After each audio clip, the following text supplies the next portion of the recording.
everyone, welcome back to English at Work. I'm Jenny. And I'm Alex. Today we're talking about something that I think a lot of people struggle with, especially if you're naturally helpful or conflict averse. Oh yeah, we're discussing how to say no to needy coworkers. Those colleagues who constantly ask for favors, help with their work, coverage for their shifts, and sometimes even personal favors like money.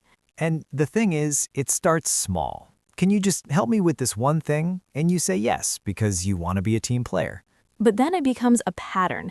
Suddenly, you're doing their work and yours, and you can't figure out how it happened. So today's story is about Mike. He's a software engineer at a tech startup. Been there about a year. He's competent, reliable, and, this is important, he's nice. He doesn't like conflict. And then there's Jen. Jen is also a software engineer, same level as Mike. They started around the same time and initially became friendly. But Jen has figured out that Mike is someone she can lean on, heavily. And Mike is about to learn one of the hardest lessons of professional life. Being helpful is good, but being a doormat is not. Let's jump into the story.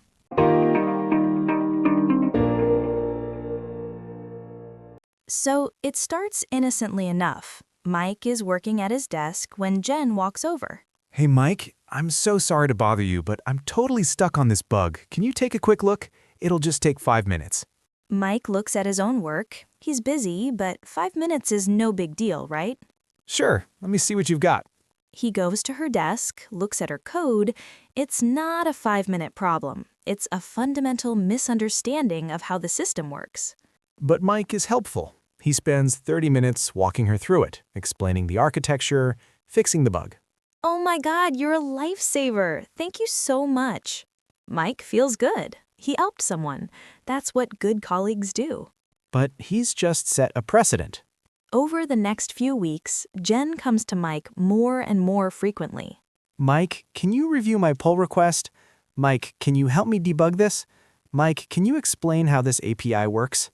And Mike says yes every time, because that's what he does. He's helpful. But he's starting to notice something. Jen never seems to retain the information he gives her. He's explaining the same concepts over and over. And she's never too busy to help him. The help only flows one direction. One day, Mike is on a tight deadline. He's stressed, working through lunch to finish a critical feature. Jen walks over. Hey, I know you're busy, but can you just quickly look at this error message I'm getting? Mike wants to say no. He should say no. But the words that come out are, okay, give me a second.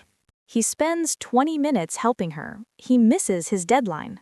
His manager asks why the feature isn't done. Mike doesn't throw Jen under the bus. He just says he ran into some technical issues. But internally, Mike is starting to resent Jen. Okay, let's pause here because this is a really common pattern and it's important to understand the dynamics. Right. So, first question, why do people like Mike have such a hard time saying no? There are several reasons. First, they want to be liked. Saying no feels mean or selfish. Second, they've been socialized to be helpful, especially in certain cultures or for people with certain personalities. Helping is deeply ingrained. Third, they worry about seeming like a bad team player or not being collaborative. And fourth, they underestimate the cumulative cost of saying yes to everything.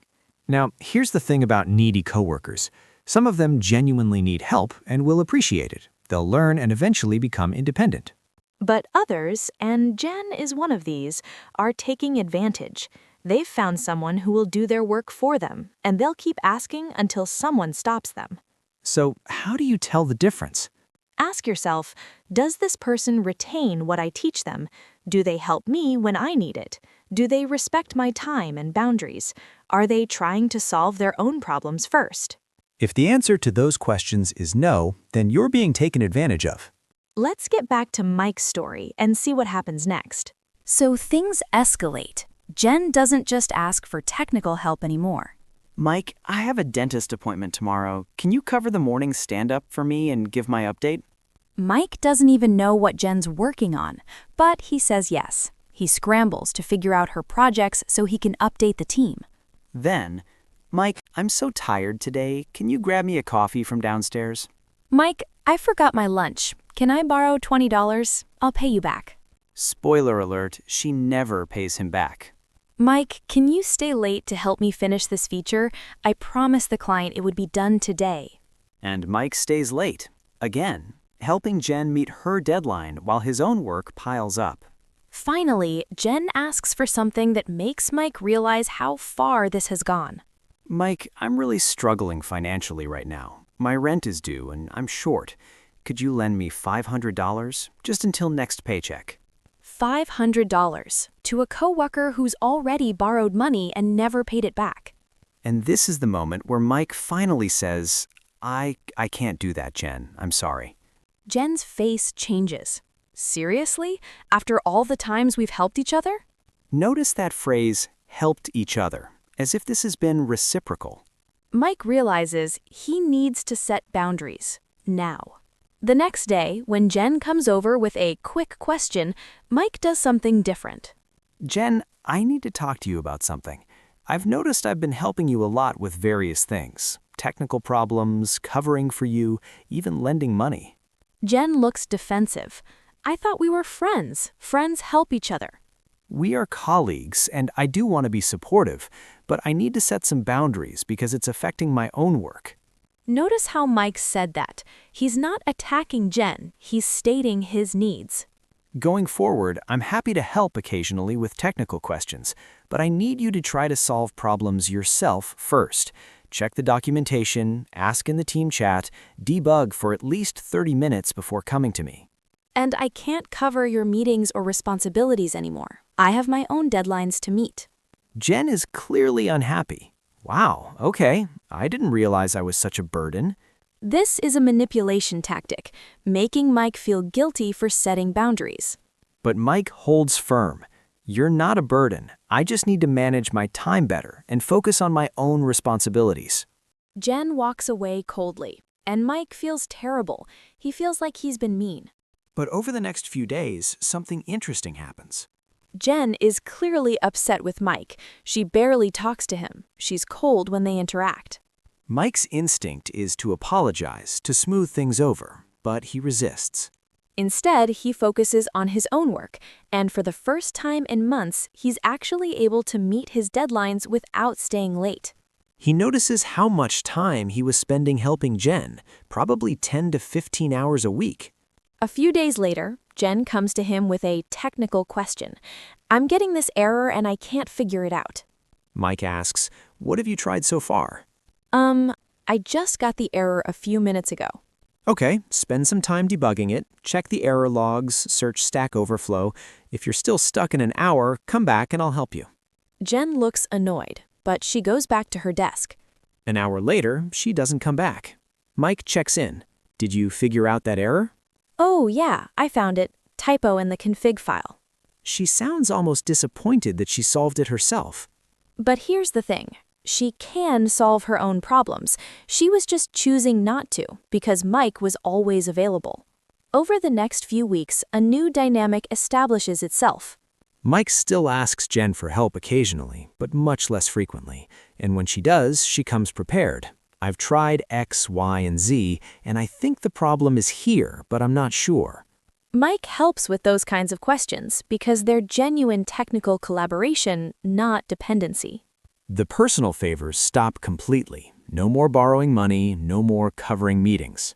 Their relationship is more professional and less friendly, which is actually healthier. Mike also notices that other coworkers have started expecting his time more. Setting boundaries with Jen sent a message to everyone.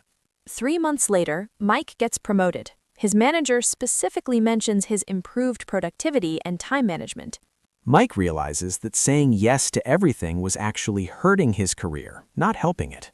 And Jen? She either starts doing her own work or she finds someone else to lean on. Either way, it's not Mike's problem anymore. Okay, so what are the key lessons from Mike's experience? First, recognize when helping becomes enabling. If someone isn't growing or learning from your help, you're not actually helping them. Second, understand that setting boundaries isn't mean. It's necessary for your own productivity, mental health, and career growth. Third, you don't need to justify saying no. I can't do that right now is a complete sentence. Fourth, expect pushback when you start setting boundaries. People who benefit from your lack of boundaries won't like it when you change. Fifth, don't let guilt manipulate you. Feeling guilty for setting boundaries doesn't mean the boundaries are wrong. Sixth, be consistent. If you set a boundary and then cave the first time someone pushes back, they'll learn that your boundaries don't mean anything. And seventh, it's okay if people like you less when you start saying no. Being respected is more important than being liked. Now let's talk about how to actually say no in different situations. When someone asks for help you don't have time for, "I'm on a tight deadline right now, can this wait until this afternoon?" Or, "I'm not available to help with this, but have you checked the documentation?" When someone asks you to do their work, "I don't have capacity to take that on," you might want to ask blank about prioritizing your workload. When someone wants you to cover for them, "I can't cover for you, I have my own commitments that day." When someone asks for money, "I have a personal policy not to lend money to coworkers. Have you looked into an advance from payroll?" When setting boundaries with a chronic asker, "I've noticed I've been helping you frequently, and it's affecting my own work. Going forward, I need you to try solving problems independently first." When someone makes you feel guilty, "I understand you're disappointed, but I need to prioritize my own responsibilities." When you want to help but need limits, "I can give you 15 minutes right now, but then I need to get back to my project." The key with all of these is to be clear, direct, and not over-apologetic. You're not doing anything wrong by having boundaries. Here's the truth about saying no at work. It gets easier with practice. Right. The first few times feel terrible. You feel guilty, you worry you're being selfish, you're afraid people won't like you. But then you start to see the benefits. You have more time for your own work. You meet your deadlines, you have less stress, you advance in your career. And you realize that the people who respect you will understand. The people who get angry at your boundaries were probably taking advantage of you anyway. Being helpful is wonderful, but being helpful at the expense of your own well-being and career is not sustainable. You can be a supportive colleague without being everyone's backup plan, assistant, or ATM. All right, that's it for today. Next week, we're tackling dealing with your boss's favorite employee, because we all know offices aren't always fair, and some people get special treatment. If you're enjoying these episodes, share them with someone who needs to hear them. Thanks for listening to English at Work. Set those boundaries out there.